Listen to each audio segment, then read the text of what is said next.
Yes, now that our panelists all settled in their seats, may I invite Mr. Sumit Mazumdar, Vice President CII, to kindly take the session forward.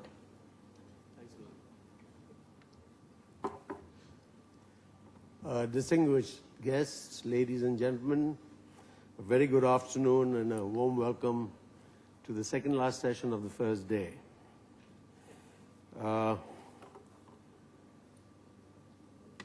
We have with us 6 ladies who've achieved in life.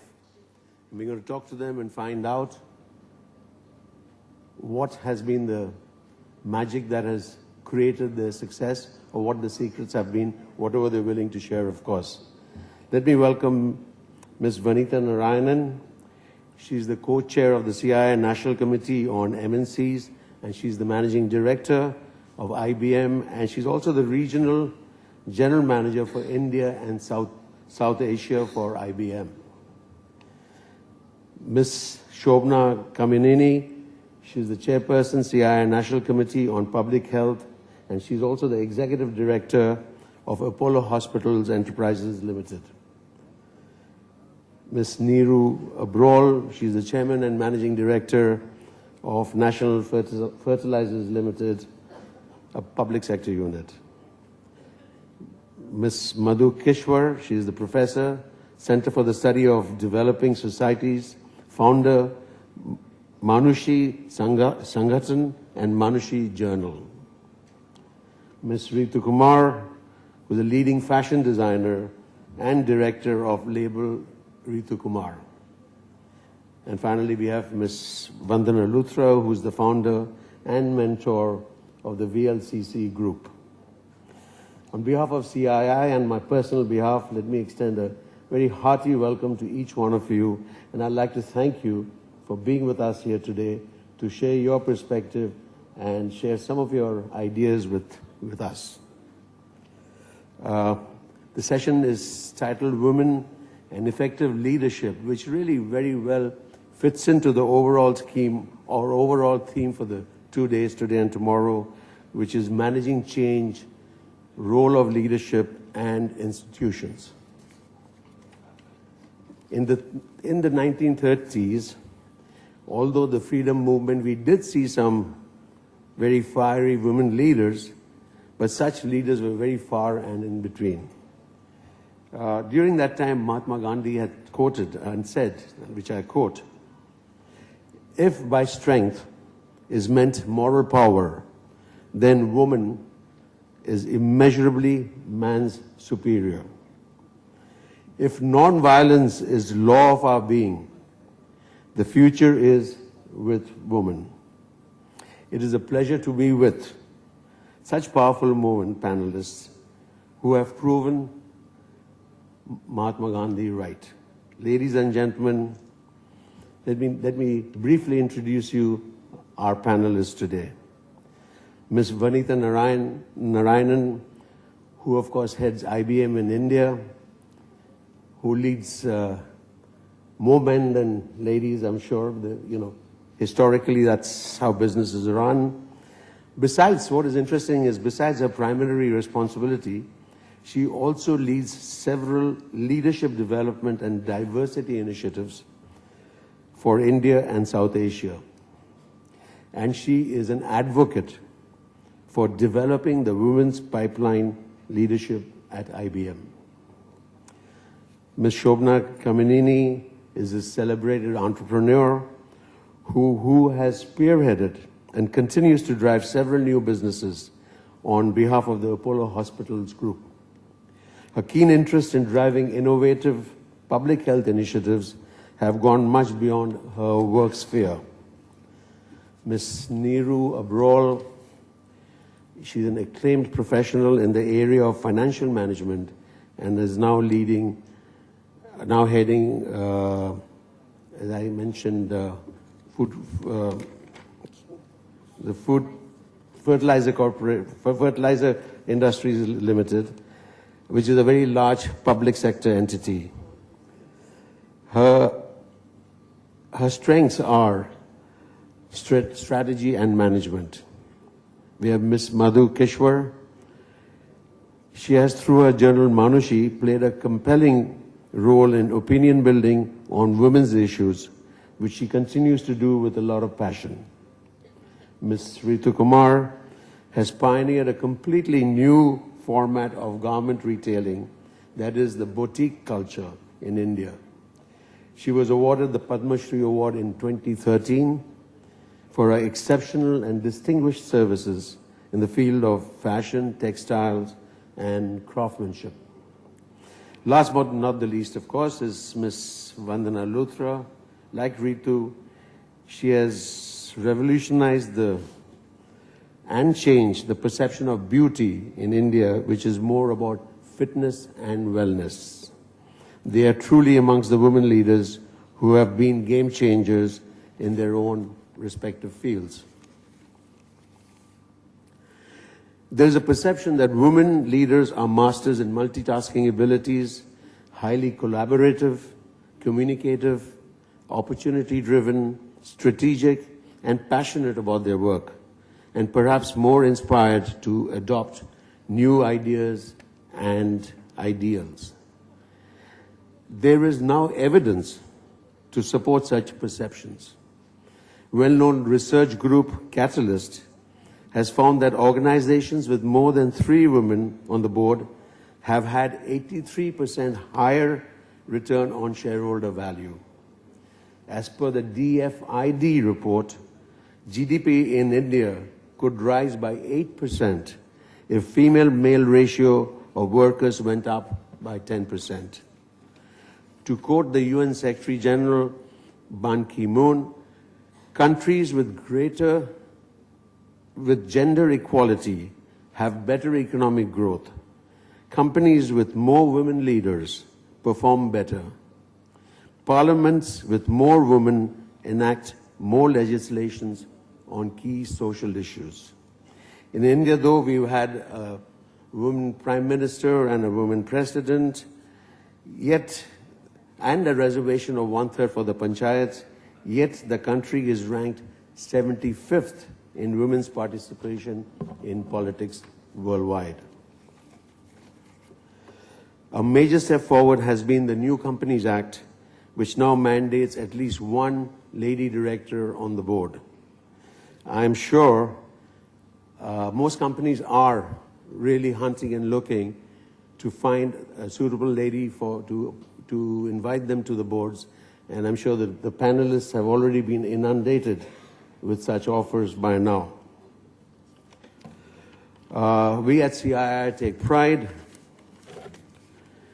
that we have led from the front when it comes to embracing positive changes that has benefited industry. CII's National Committee on Women's Empowerment, the Women Entrepreneur Exemplar Awards, which we saw this morning, the constitution of the National Task Force on the Safety and Security of Women, the creation of an exclusive platform for women called Indian Women Network are some of our initiatives in this regard. I will now request each panelist to share their thoughts with us, and thereafter we shall have a short interaction with the panelists before we close the session. May I now request Ms. Vanitha Narayanan to share her perspectives, please. Thank you very much.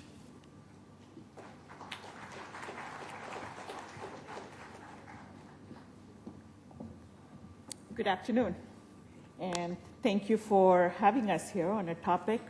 I think I'm going to focus on effective leadership, and we'll come back to the women part at the end of the discussion. For those of you that were listening, and I think all of us were at the last session on change and diversity and managing business through it, I think there were many lessons on effective leadership. And if you think about what all of the speakers said, it addresses the context for effective leadership. So I thought before we frame what is important for leadership, who are we leading? What is the environment? It probably is worth pausing and taking a look at it. In the last half a dozen years, we've heard a lot about a VUCA world, right? Volatile, uncertain, complex, and ambiguous.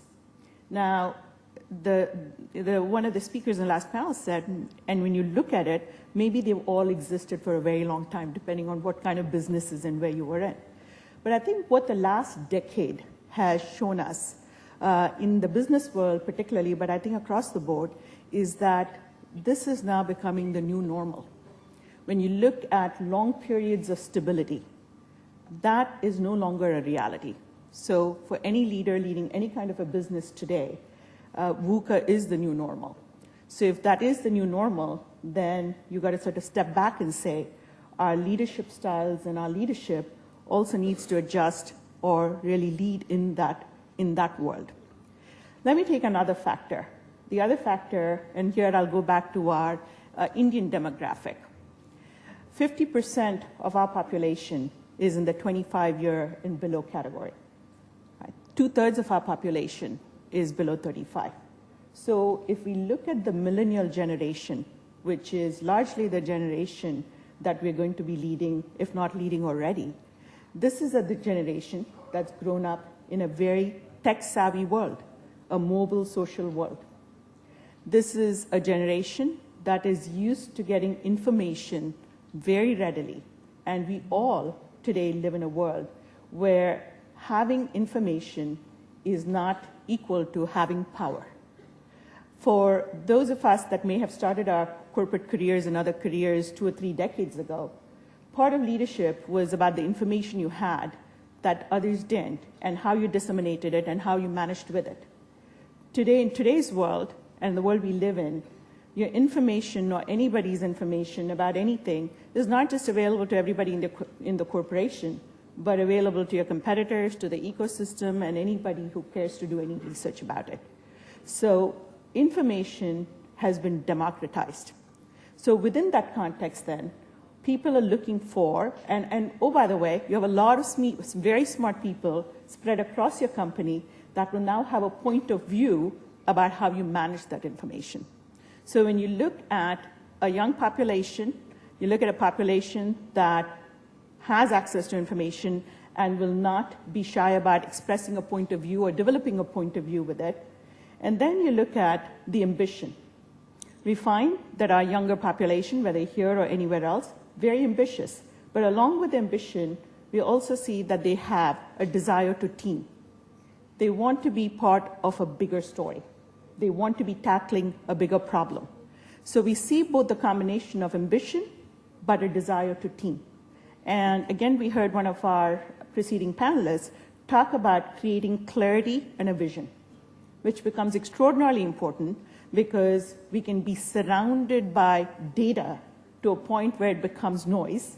So within that, letting your organization manage through it is about providing clarity of purpose and a vision that's bigger than the individuals that you can team and achieve. So if you look at this, and last but not the least, people want to get acknowledged. They want to be recognized for the work they do. In fact, it was last week, and sort of speaks a little bit to my ignorance, I found out from my daughter that endorsements on LinkedIn mattered. So that the fact that people endorsed you. So, but when you look at within a Facebook generation, something gets up, how quickly, how many people like. So when you look at, again, so this again goes back to how we do feedback, how we mentor, how we coach, how we groom, how we take all of these attributes and turn it into a very, very positive force for our companies, our communities, our governments, our franchises, whatever it is we're leading.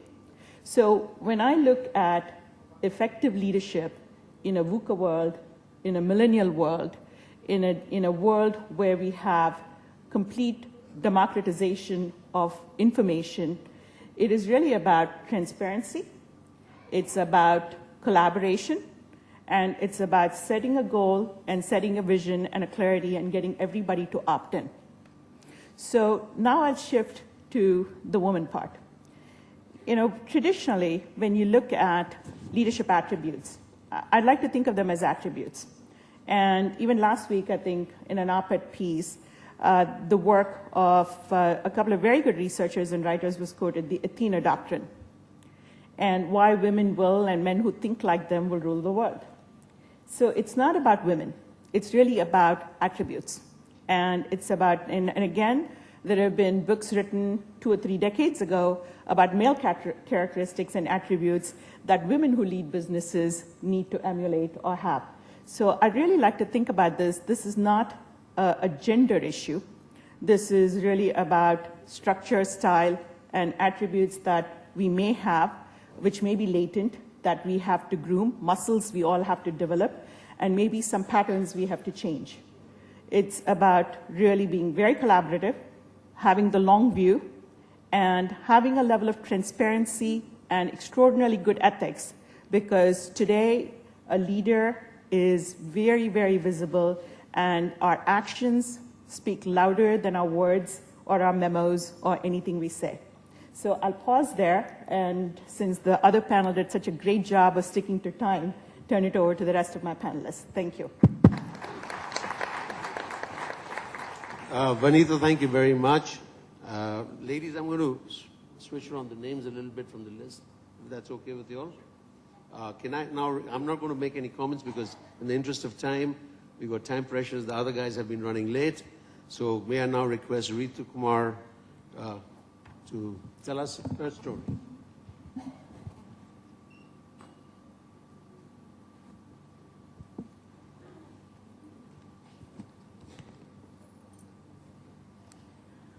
Good evening. I know this panel is about women, but I find it very hard to speak about my work without taking in the men, because it has happened to be a very balanced kind of intervention that I think I did happen. I was lucky enough to be able to figure out a lot of areas where I worked in which both men and women have been important. But having said that, once those areas were developed, the movement and what happened to the women's lives became so much more important and so much more dramatic that I do think at some stage this is a woman's story. Now we're talking about Indian fashion, I believe. So let me just put it in a small, brief autobiography to you. I, as a very young student, was given the opportunity to go to America to study in Radcliffe College.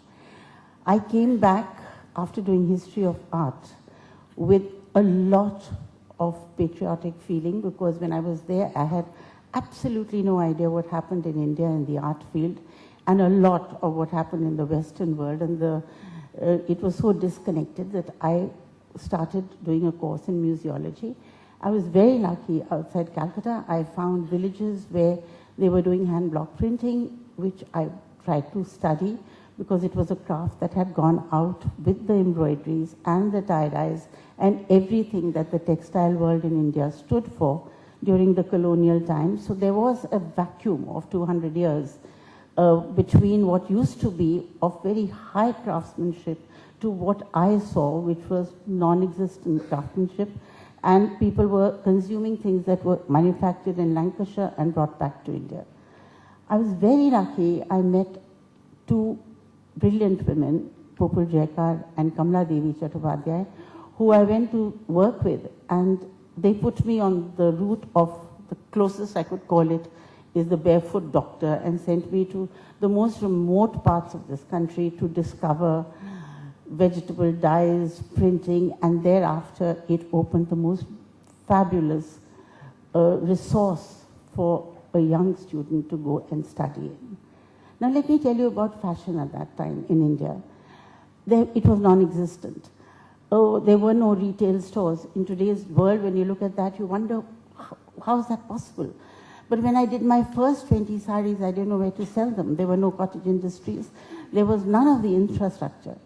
Worse still, what was true was all our handwritings were dependent on what the West had told us was happening, what was in fashion. There was a total Eurocentric mindset. There still is a lot of it. And there was little or no indigenous work happening in India vis-a-vis fashion. And if it wasn't for the fact that for those 30 years there was no import allowed, I couldn't import a button or a zip, and we had to do with fastenings with cords and so on, and buttons that popped and sleeves that never sewed properly, we would also have gone the way the rest of the world has, where very few countries have an individual handwriting. Whether you're in Mexico or Japan, everybody dresses the way Paris and New York tells them to dress.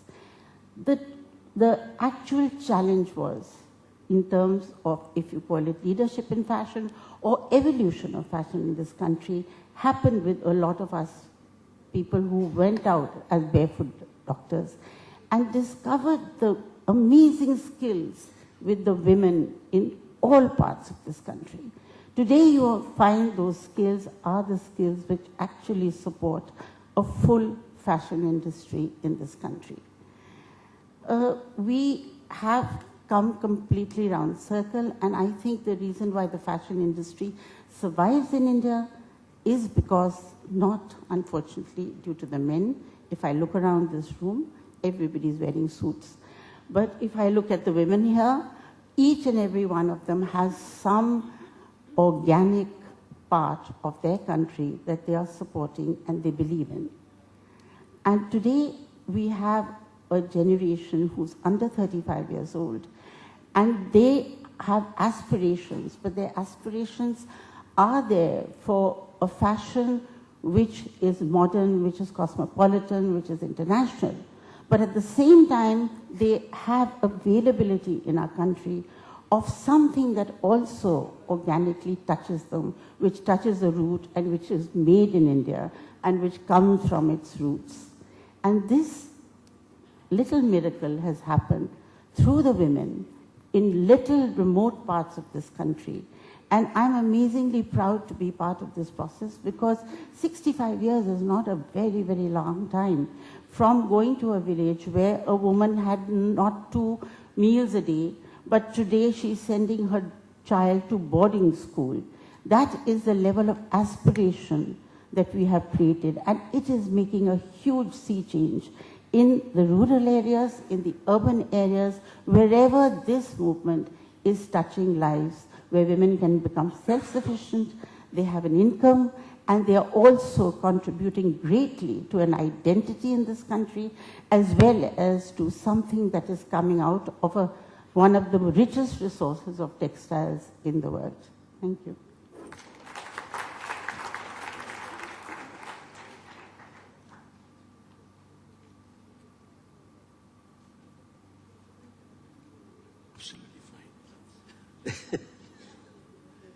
Thank you very much, Ritu. May I now request Shobna Kamineni to share her perceptions.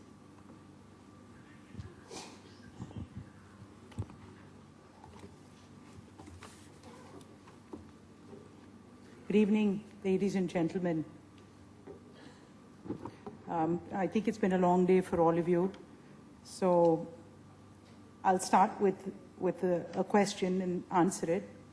Are women more effective leaders? I have a simple answer to that.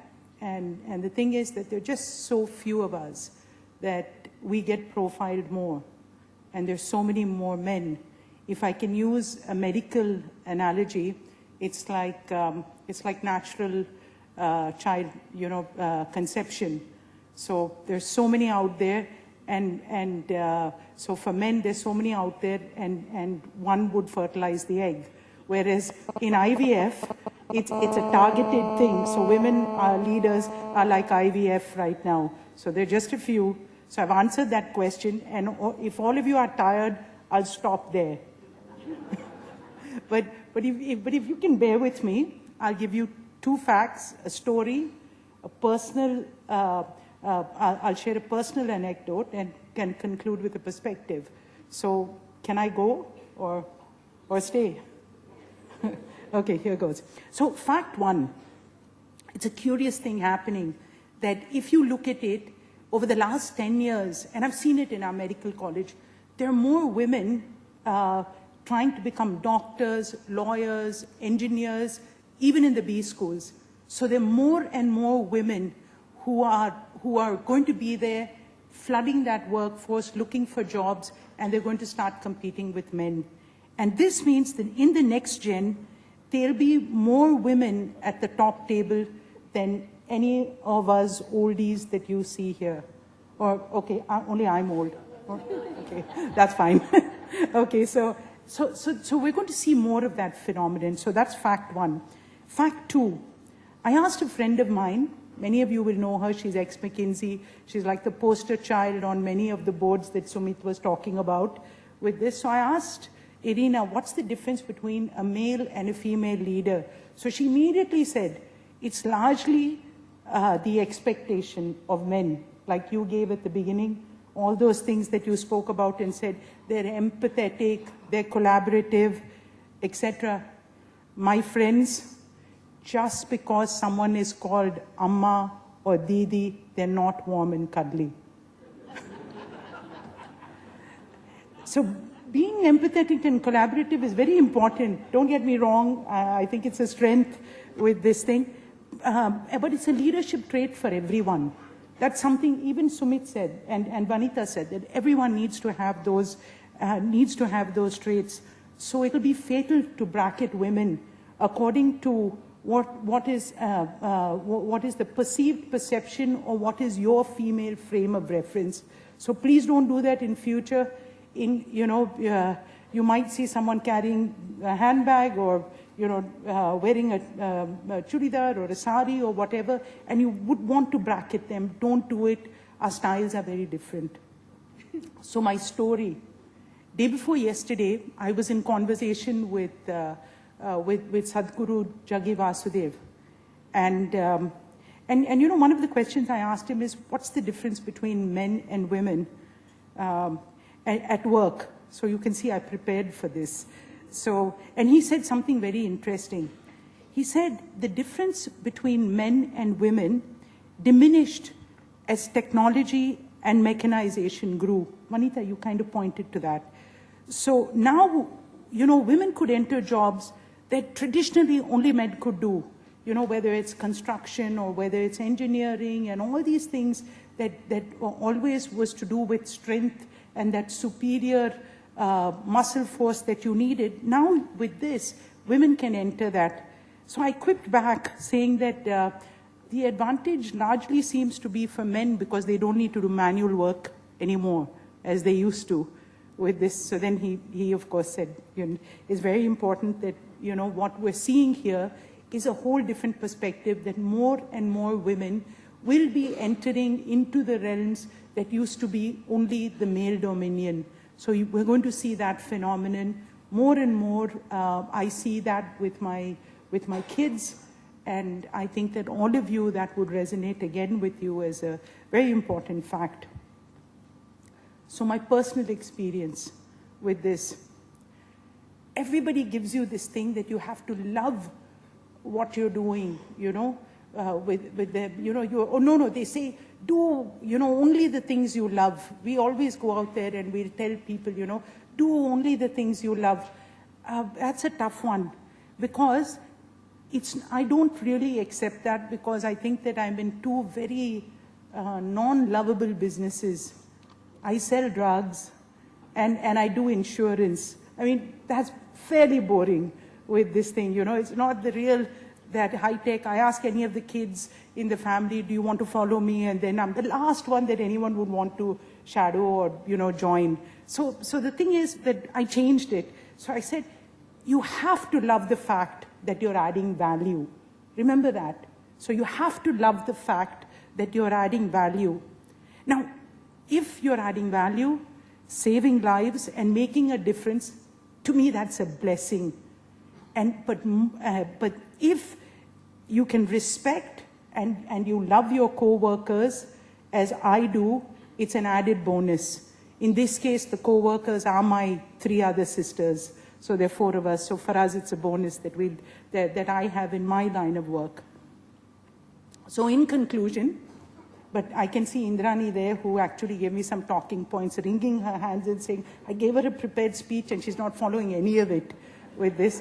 So I will do this plug of saying that how important it is for women to be recognized in the workforce, that when in the CSR bill, please remember that there are there's a lot which you can do for women, and Vanita has touched on that. But anytime we're seeing more and more, as you have more women in the workplace, you're going to have more problems. There will be issues, there will be There'll be, so many issues that all of you, rape, sexual harassment, all these will become mainstream. So we need to have mechanisms to deal with it.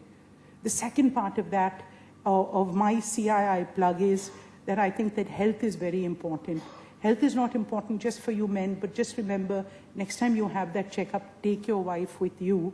And one of the things we will be doing in the CII Public Health is to be working with companies to make sure that it becomes more of a collaborative effort to take your work in your hand. Now, my final ending perspective, which might be different, which you might disagree, but just think, a man has it, it's kind of cool for you all. When you're born, you're a son, so you get treated well, and then after that you grow up to be a husband, and then you expect your wife to kind of treat you, to look up to you, and then you become a father, and that's an unchallenged authority with this. So the transition into a leadership role is not so difficult.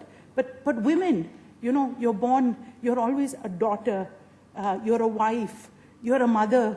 All these things are things that put, that the other people, that are talking down to you or being part of you. And suddenly we're leaders. So to me, leadership is extremely liberating. So I think it's huge freedom for us to be a leader and to be allowed to sit here today, Sumit. So thank you for that.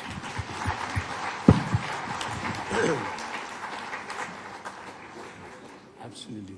Thank you very much, Shobna. I'm going to request Ms. Neeru Abrol to share her perspective, please.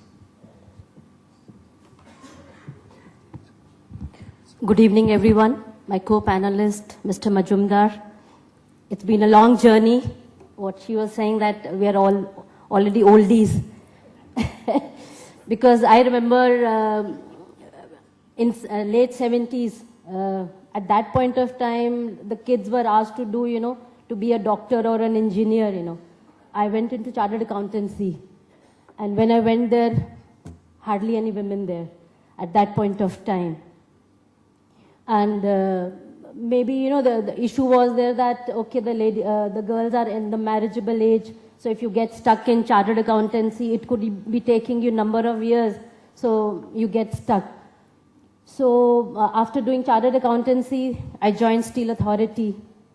At Steel Authority also I found at that point of time, out of 2.5 lakh employees, we were just about 1% were women.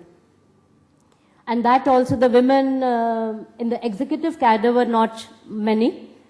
And the ones who were there were in HR or in marketing, administration. Technical were not many. Finance was not there at all. But over the years, now it's been a long journey. It's almost now 33 years. It's been a big change. Now we find that because after in Steel Authority, I worked for 26 years, joined as a junior manager, rose up to general manager. You had to be, you had to prove yourself double of what the men were doing at that point of time. But you also got appreciation in the sense that if you did well, so your boss was always happy. See, if she can sit late, she can do all the job, why you can't be doing it? So that was like an incentive for the women. But the misconceptions were there that if women are there 5:30, whatever the time is, they will just push off, they will not be completing the job. You can't be relying on them. They can follow decisions, they cannot be taking decisions. And some difficult sections and all, they can't be handling. So over a period of time, now we find that then from Steel Authority, I went to National Fertilizer Limited as Director of Finance in 2007. Women usually stick to a company, they don't change over, So that was a challenge to change yourself from one sector to the other sector, because 26 years in steel and then going into fertilizer. So, and that also, both of them being very engineer-oriented organizations. So that challenge was taken. So then I became the CMD. And now in the sense that we are a 7,000 crore company, a mini Ratna, And we have about 4,200 employees, of which about 220 only are women. So that composition of only 5% is there. That is a challenge for us. And in the sense that at the GM and above level, that is the higher management level, we don't have any women. Over a period of time, like PSU, we have about 277 PSUs in the country, and about 14 lakh employees are there. Women constitute about 10%, not even 10, it's about 9%. It's about 1 lakh employees, 1 lakh women employees are there. And 256 CEOs are there, because some are without CEOs. Out of 246 CEOs, there are only 7 women CEOs. And that also is a very recent phenomena. Otherwise, you can count on your fingers, like the directors on PSU boards, it's not even double digit. So it's a big challenge for us to be facing it, and like what the recent Companies Act has mandated, that at least one women director should be there. I think that will be a big challenge, and for that we really have to build our strength.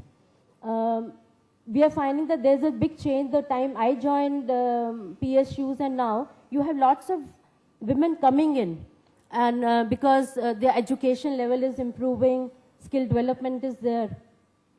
But after entering, then you're finding it that they get stuck in the middle. They forego the promotions. If they have to move out of the place, it's difficult for them to manage along with their family. So they are foregoing it. So now that's a big challenge for PSUs, that we have to build that type of base where you have lots of executive directors and directors on the board. And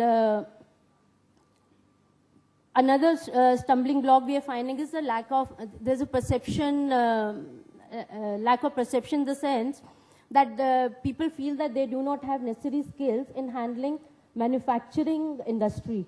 Like you'll find lots of in banking and insurance, you have now lots of women coming in. Even PSUs, we are finding the banking last 1 year, I think 5 PSU CEOs have been appointed. But in manufacturing, that mental block is still there, that whether they will be able to handle. It could be HR, it could be finance, it could be law, it could be marketing. But technical areas, we are finding that's an issue. Because shop floor postings, especially the night duties, that is a problem, because there you have to take special permission, you have to provide proper security. So that area PSUs have to attack. That I think even the private sector has to see it. PSUs score over the private sector in the sense that there is no discrimination between the salary levels. If you are a junior manager or if you are a general manager, whether you are a male or a female, it's equal. Which in private sector it is not there. So that part the private sector has to see, that how you attract people and retain them and give them the equal pay for the equal job what they are doing. That is a very, in PSUs that is not an issue. Further, the security part also, PSUs are better off that over the period what I have worked, like 33 years, I never had any type of that problem. And we are really taken care of, except that night duty if you have, so that has to be taken care. So now the focus, like in our case also, like in National Fertilizer Limited, we are trying to build in that, I think reservation we are talking about in the parliament everywhere, but I think at some point of time for the women recruits, we may have to do it at least some minimum level, that at least 15 to 20% or 30% we should be recruiting, grooming them, making them take higher responsibilities, and then after some years, let them do it on their own. Though, like earlier it was said, 40% of the global workforce constitutes of women, but you will find it that the top, like India ranks about 28th in women representation in votes. So it's a long way to go, but I think the beginning has already been done, and we are really going to catch up. So for that, I think the men should be watching out. But I think once the discussions have started, once the focus is there that at least you should have the women representatives, you should have equality in so many things. So I think we should be looking forward to, and including in PSUs, we are looking forward that we should have, if 246 CEOs are there, at least 50% CEOs should be women. So I'm looking forward for that. Thank you. Thank you very much, Neeru. May I request Ms. Vandana Luthra now to tell us her story.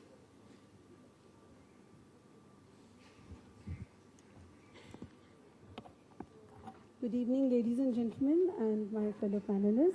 I'd like to thank CII for giving me an opportunity to talk on my favorite, I would speak on my favorite topic, I would say, which is really, really close to my heart. And to borrow a phrase from what the late British Prime Minister Margaret Thatcher had said, any woman who understands the problems of a home will be nearer to understanding the problems of a running country. Since this is a business gathering, I would like to tweak the quote slightly to state that any woman who understands the problem of a home will be nearer to understanding the problems of running a business enterprise. So I'd like to tell you a little about myself. This comes from a great lady, and I wish I could be that great, but I thought, let me share some experiences with you, and I must introduce myself first. I come from a middle-class family. My father worked for a multinational, and I would say I'm the first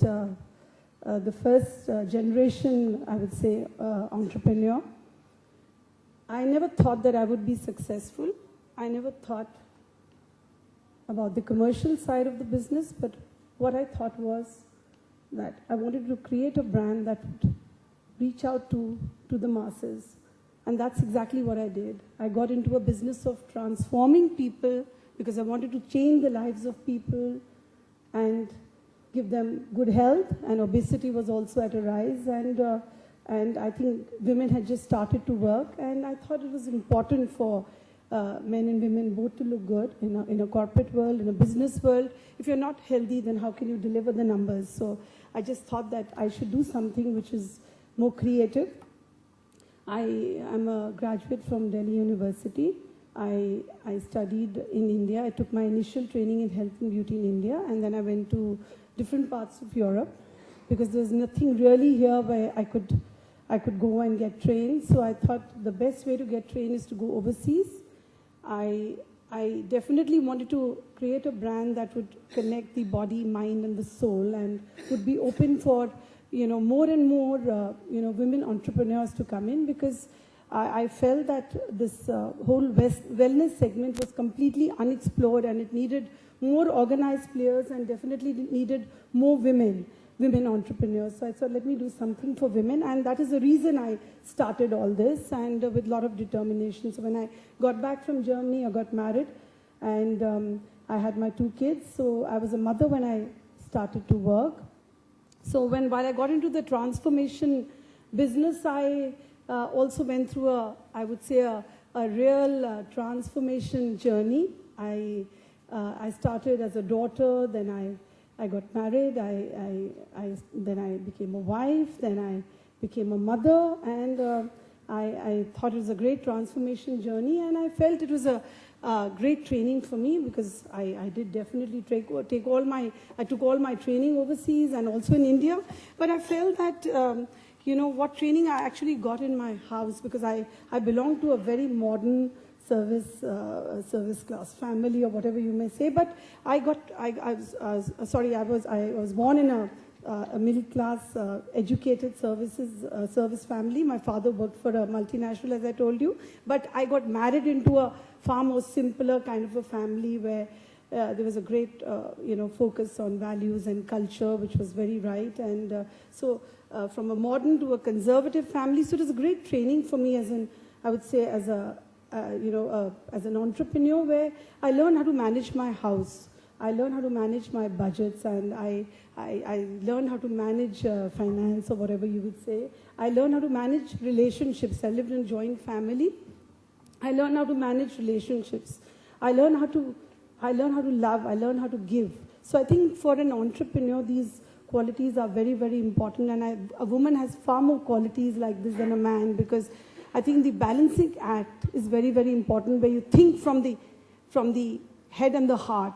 So when you look at men, they definitely think more from the head. But if you look at women, there's a balance between the head and the heart. So I think that's one more reason where I feel that, that we can definitely have more women as entrepreneurs, and especially Indian women, because our culture and our value system is such that we learn a lot, we inherit a lot from our parents, and I mean, we can definitely take this forward and build up great companies and great brands. So, and one thing I can very proudly boast about is that, if nothing else, I've been able to create a brand that, follows great values and a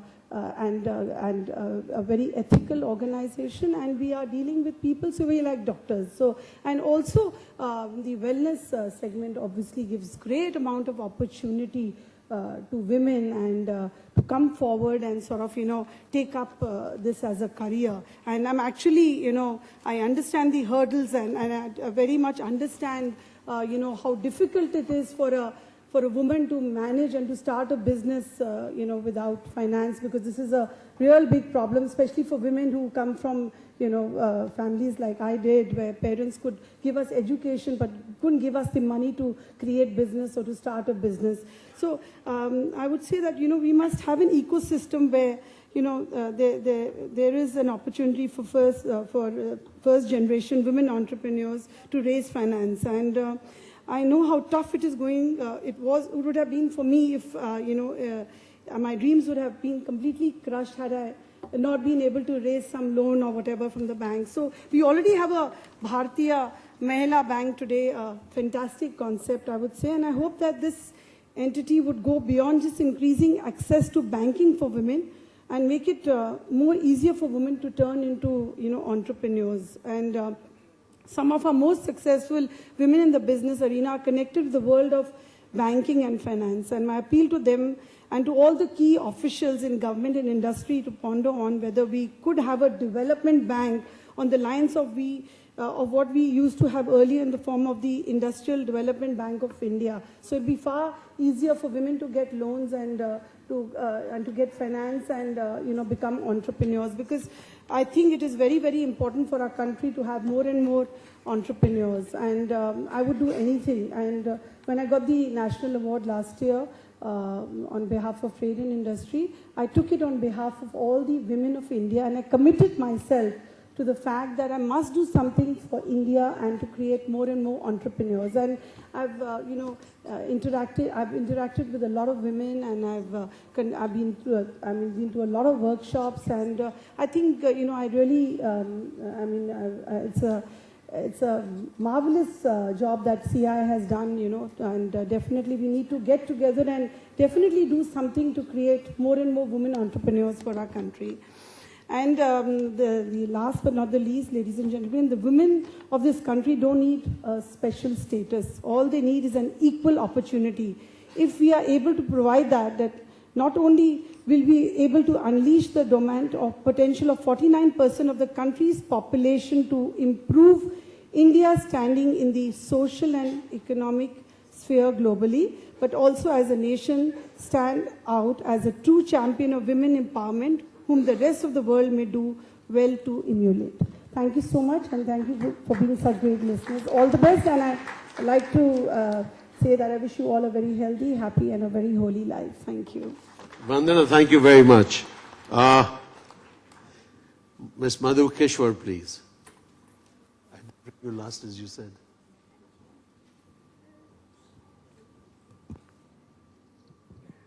Can we lower this light, please? It's blinding me. Chalo, idhar dekhte hain. Friends, it's a tough call to follow so many successful entrepreneurs who are heading business empires. This is a world I admire greatly, but know very little about. मुझे तो मेरी तनख्वाह manage करनी भी नहीं आती. मेरा driver मेरा अकाउंट सारा हैंडल करता है. But I honestly am in awe of people who can handle money, generate wealth, and therefore it's a humbling task. And before I start, I would like to apologize in advance for striking a slightly discordant note. But I come from the world of problem solving, or looking at problems that we are facing, that India is facing today. And so even when I talk about leadership, effective leadership of women, my mind immediately goes to some of the challenges we face. But as I said before, I'm going to strike a slightly discordant note. Firstly, I think if we wish to strengthen women, the first thing to avoid is what I call the Zanana Dabba approach, the ladies' compartment. Her train में एक जनाना डब्बा लगा दो, उसमें सब औरतों और बच्चों को ठूस दो. This is tokenism at its worst. Even when I was sent this invitation, my first request was, before I knew which session, I said, please मुझे जनाना डब्बा में मत डाल देना. Women का session अलग से होगा. Despite all my pleas and requests, I am in the Zanana Dabba, but I'm so proud to be in the company of such powerful, successful women. But I think they too don't deserve to be in this Zanana Dabba. If you if you look at the speakers for the entire 2-day sessions that you have, I think 2 या 2.5 women हैं उसमें, 3 बाकी sessions में. Now, what is the message you give when you have, whether it's political parties or other conferences or a business conference? The message is, we'll handle all the rest of the affairs. It's also true for political activism. Even political parties do the same. So we'll manage defense, we'll manage the economy, we'll manage farm policy. For you women, dowry, abortion, marriage law, divorce law, kids, full stop. और बहुत बड़ी बात है तो आपको reservation दे देंगे, वो जो कोटा, वो भी जनाना डब्बा ही है. Rotational hoga, women will fight only other women. These are the ways to disempower women. And I think it's time we understood that every train is not worth sitting in. I don't want to be in any Zanana Dabba of every train for the simple reason I'd like to know, where is this train headed?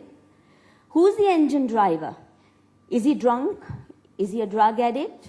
Is he going to actually take me to my destination, or मेरे को खड्ड में गिरा देगा कहीं जाके? So ये देखना जरूरी है, engine driver कौन है, train कैसी है, destination कैसी है. ये नहीं है हर train का एक जनाने डब्बे में बैठ जाओ, वो खड्ड में भी जा रही है तब भी बैठ जाओ. That kind of politics, I think, is not acceptable, which is why I'm one of the very trenchant critics of the women's reservation bill. Not because I don't wish to see more women in public life, in policy making, in the parliament, but I don't want the quota route, and certainly not the Zanana Dabba route. Affirmative action, yes, but not quotas and all the rest that we've gotten habituated to. Now, another thing from the world that I'm coming in, I think as someone who started her, apart from teaching, and I'm a professor at a research center, but my labor of love has been activism on a range of issues to do with strengthening democracy in India, to do with strengthening the culture of human rights, women's rights in India. And since I started very early, I'm witness to a lot of changes, and I'm going to share with you some of the things that concern me deeply or sadden me deeply. In the last 20-25 years or so, we have seen the emergence of a new kind of public figure and political leader outside the political party framework.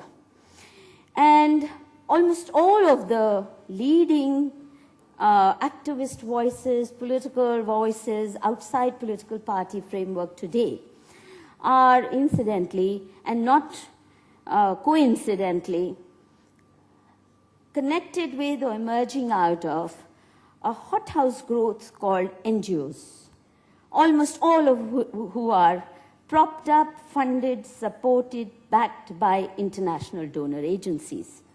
And the reason I call them hothouse growths, and the feminist or women's activism or environmental activism that's coming out of them as artificially imposed leadership is that the very same people who couldn't collect 100 rupees from their own neighbors for their activism, उनके भाई भतीजे चाचा चाची उनको 100 रुपए नहीं देने वाले, उनके पड़ोसी उनको 20 रुपए का डोनेशन नहीं देंगे उनके एनजीओ के लिए, but suddenly they are flush with funds, they get hundreds of crores, and they set up these vast bureaucracies called NGOs. They used to be called VOs, then they became NGOs. Ab wo CSO ban gaya. I'll talk about that in a minute.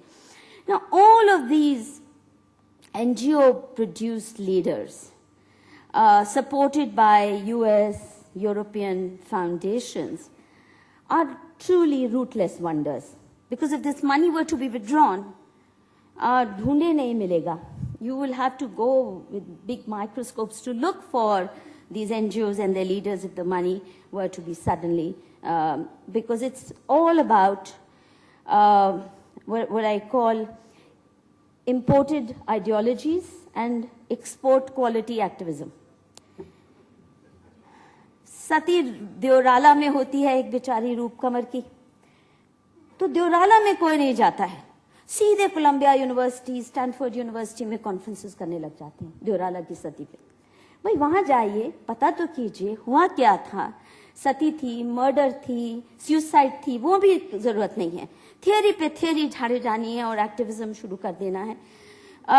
Now they used to at one time, you know, when I started my life as an activist, they used to be at that time called VOs, voluntary organizations. And then many of us said, you know, what's so voluntary about you? You take huge salaries. These days, actually, they get better salaries than you guys do in corporate sector.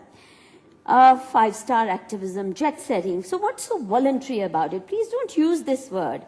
And sure enough, within no time, they started calling themselves as NGOs.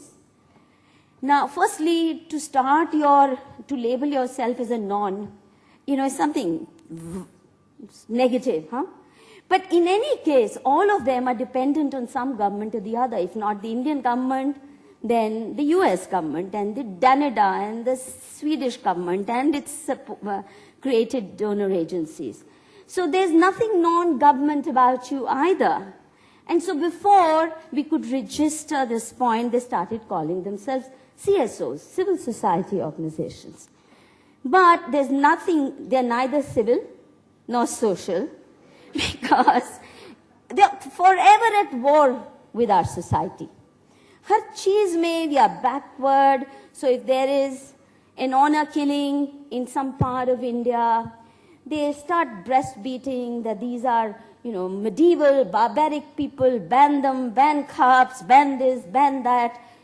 No attempt to find out what are cops, what happened, who killed who, for what reason, how do we stop these murders, do we have adequate laws for them or not. So the point that I'm trying to make is whether it's this issue or that, they are at war with society. So and the vocabulary and their mannerisms are not even civil. You see them yelling and screaming at society from TV studios these days increasingly. And even their conferences, they only meet other NGOs. I've never seen them hold a conference अपने पड़ोसियों के साथ, अपने रिश्तेदारों के साथ. आपको dowry abolish करनी है, तो चलो शुरू करते हैं अपनी फैमिली से ही. अपने भाई भतीजे चाचा चाची सबको मिटा के कहते हैं कि डाउरी नहीं लेनी चाहिए. वो नहीं करना है. अपने घर में सब कुछ चलता है, और जब होना है तो ऋतु कुमार की सुंदर साड़ी पहन के डाउरी वेडिंग अटेंड भी कर लेनी है. पर लॉ चाहिए, और वो लॉ भी ऐसा चाहिए, एंटी डाउरी लॉ, जो तबाह कर दे घरों को, which is so easy to misuse rather than. Now, they have, unfortunately, because of the powerful backing they have spread their tentacles deep within the government machinery. They are the ones sitting in the Law Commission. They are the ones sitting in various policy-making bodies. Luckily, not so much in the Finance Ministry, so you don't suffer them as much, except when you invite them at Davos to lecture to you about what's wrong with India. Now, their favorite activity, no matter what the problem, किसी को ज़्यादा छींक भी आए तो एक नया कानून बना दो. The heart of our NGOs bleeds according to the flow of funding. First activity, and I'll come to the law, the draconian laws that they have brought about. If you look at the history of legislation in the last 20-25 years, each of the laws that these NGOs, our NGOs, especially feminist NGOs, have forced upon us are no less draconian than anti-terror laws, than TADA, POTA, and all those laws that they think. Now, when it comes to the rights of Ajmal Kasab and terrorists, there they want due process, there they want, benefit of doubt and all the rest of it. But when it comes to drafting anti-dowry law, when it comes to drafting quickly. We are out of time, please. Then due process is to be... Now, I think the culmination of all this process has been the National Advisory Council, the entrenchment of international donor-funded NGOs, and main agenda, since I have come out of this world, so I'm really scalded, is demonization of Indian society. As I said, सती होती है दोराला में, भागते हैं Stanford और Oxford. Similarly दंगा होता है गुजरात में, और जेट सेटिंग कितनी की. It's worth looking at the passports of our NGO activists, especially feminist activists. How many business class tickets and how many 5-star conferences they have made out of these danga pirit and in the name of, and of course now we also getting to know that the money collected in the name of riot victims went into buying wine and jewelry, went into beauty parlor treatment, went into foreign trips, etc. Now, I really think this kind of activism that has come to dominate, the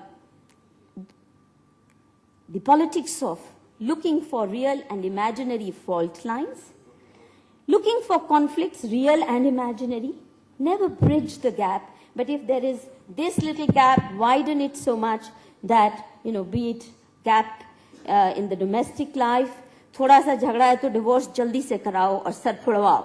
इसी किस्म से हिंदू मुसलमान का थोड़ा एक right हुआ तो उसको इतना बढ़ा दो that today there is so much angst between two communities. We are much worse off, much more emotionally divided today than we were in some ways in 2002. Now, I really think no self-respecting society allows this to happen. No self-respecting society allows such proxies to come and dominate politics. And I think the elite in Indian society, and some of you, have failed drastically for not demanding accountability. I mean, there's all this talk about CSR, but I think responsible activism is what we need. We need honest auditing of the funds that come to them, what kind of agendas they come for, and it's time that we strengthened indigenous activism. We supported actual civil society organizations rather than CSOs who are constantly at war with our society. Thank you. Madhu, thank you very much. As much as I would like to carry on, but we have really come into the next session and that's running late. And I'm really sorry that, we have to end before time because very rarely do I get an opportunity to be amidst so many high achievers. Thank you very much.